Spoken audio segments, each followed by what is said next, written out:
best security in the world.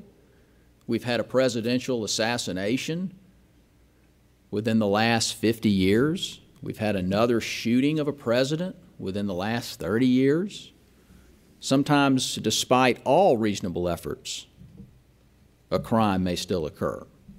And that's really what we have here. And the key evidence, and again, I don't believe that the plaintiff's attorney mentioned this to you, but the key evidence from the only independent eyewitness, the only independent unpaid witness, Mr. Robert Threet, and he's given sworn testimony too, is that in 30 seconds or less, this occurred. There was no time whatsoever for anyone to react.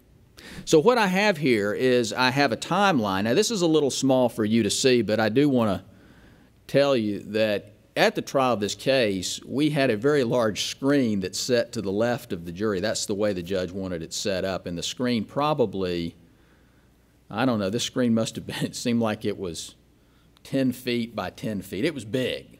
So they were going to be looking at it. This would have been very clear. And always go in there and make sure you get sit in each seat in the jury box and make sure that whatever you show in some form of video or other presentation is clearly visible and the jury can read it.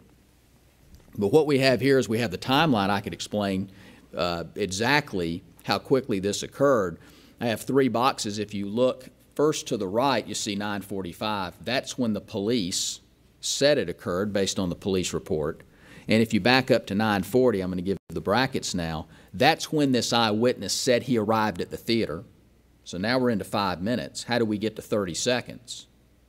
And as I move through that, I'm going to tell the jury what our security was doing.